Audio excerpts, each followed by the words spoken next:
welcome to a new episode on Sadhana World Foundation.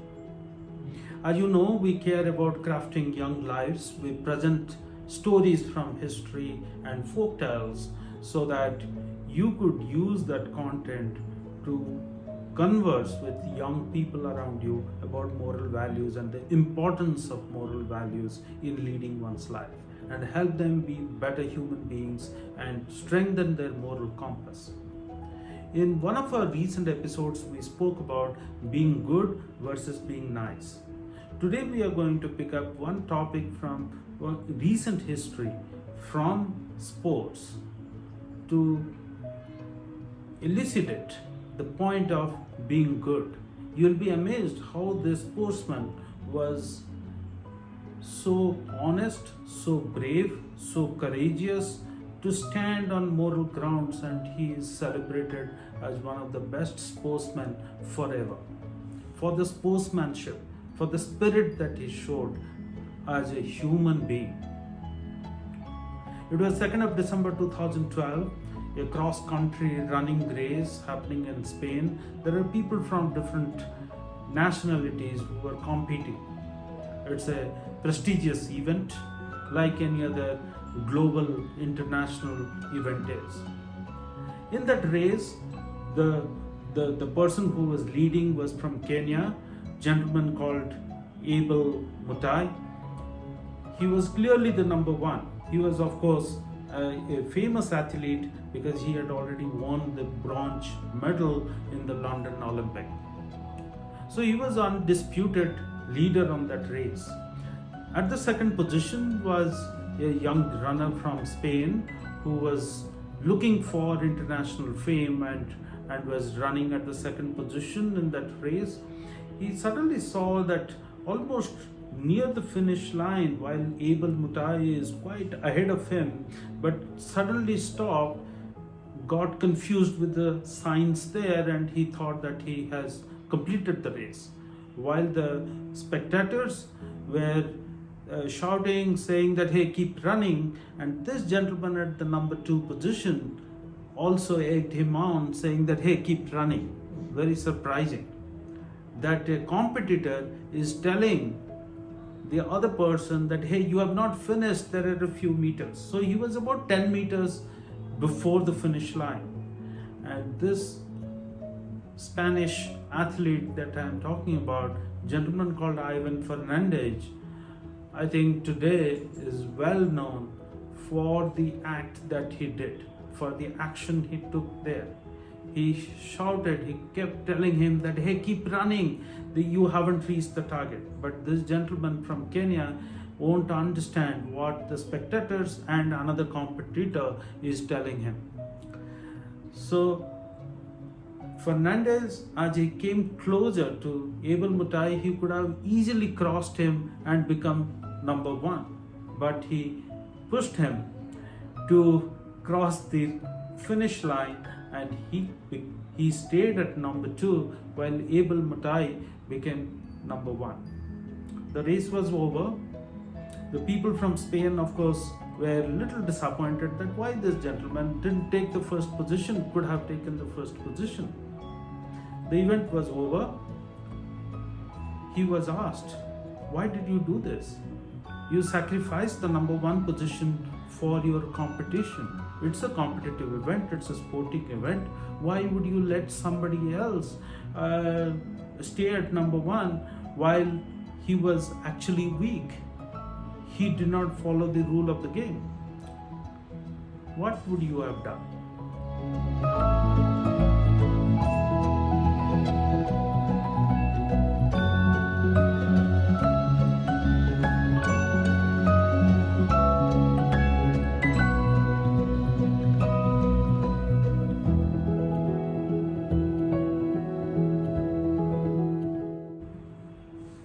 Don't we encounter such situations in our day-to-day life? As a student, I'm sure several times in our class that we see, when we are working in an organization, we encounter such situations time and again. There is so much of competition in our world that we live in.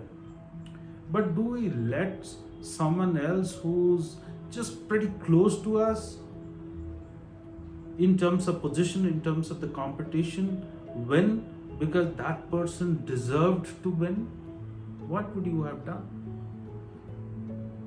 If you listen to what Fernandez said, you would start realizing that what he did is the right thing. He said that I hope to live in a community where we are able to support each other and develop as a community rather than me winning or me losing. He also said that, you see, that gentleman, Abel Matai, was clearly the number one. He deserved to be number one, just that he got a little confused. If I would have just overtaken him, which was pretty much easy, I would have got the gold medal. And how would I have felt about the gold medal each time I looked at the gold medal? Such a noble thought. So I thought about it when I read about this story. This story was running in WhatsApp, especially in the Tokyo Olympics time. And I started thinking, was he not competitive enough? Had he achieved everything in life that he did not think that it is worthwhile to compete and overtake the person? Because by the rule of the game, he could have easily overtaken. Why not? Then I looked at this gentleman's age and the part of life and all of that. It appears that it would have been extremely important for him, because he was just 24 years old. It would have been extremely important for him to earn the record, to win, to create the record of having beaten an Olympian athlete. Imagine the amount of glory that he would have got, because he defeated an Olympian athlete, and he would have become, if not more known than Abel Matai, similarly known or maybe more known. But he sacrificed this kind of reputation or the victory that he could have earned. He chose to be honest. Secondly, I thought about whether he was not motivated enough to gain that victory. Actually, it's not so. Because if he would have won that event, he would have, like I said, he would have got a lot of recognition, a lot of rewards. Today, a winner in any event, the market value, the brand of that athlete goes up so much that it is not only the victory, it is also the financial rewards, not the prize money, but the financial rewards of endorsing so many brands and being known as a speaker, being known as a celebrity, and so on and so forth. There are so many other benefits that an athlete gets.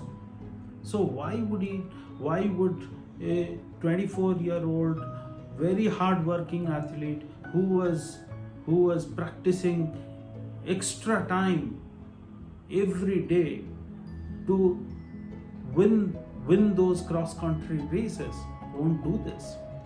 It was all about his moral compass telling him that he did not deserve to win, he should not win. And finally, I would also like to think what his close circles were thinking about. Were the people in his close circles thinking similar standards of moral values? I looked at some of those details. So his coach, who was an ex-cross-country runner himself from Spain, was also interviewed after the event and was asked, what would you have done if such a situation had taken place? He said, I would not have done what my coachee has done. It's very difficult. This is nothing unethical, because my competitor didn't follow the rules. I was following the rules and I would have overtaken and taken the gold medal. So if you really put these three things together, you see a 24-year-old, ambitious, hardworking person had an opportunity to beat a bronze medalist of Olympics. But he did not do that because his moral compass told him that, hey, you did not deserve to win, it was just someone else's mistake. So we should not exploit my competitor's weakness. I think such a noble thought. In our day-to-day lives, if our young people could think of this world as a community, not in every step that we have to compete. There are so many situations where students do not disclose information to their best friends. Colleagues do not disclose information to their best friends at work. People and family, relatives do not share information freely just because of the competition, the rivalry that exists in our environment. But is it all worth doing what people are doing? So that's something that we need to think. What is right in our mind has to always be right. So something of a moral value, a standard that we establish. Honesty doesn't have too many standards. There is only one standard. You are either honest or not honest. So this gentleman chose to be honest. So while you stay competitive, can you stay honest as well? If an umpire or the referee has given a negative decision in spite of your mistake, then are you willing to disclose that? In the fields of cricket, there have been enough instances where the batsman was not declared out, but the batsman said that I am out, and the batsman has left the crease, left the field.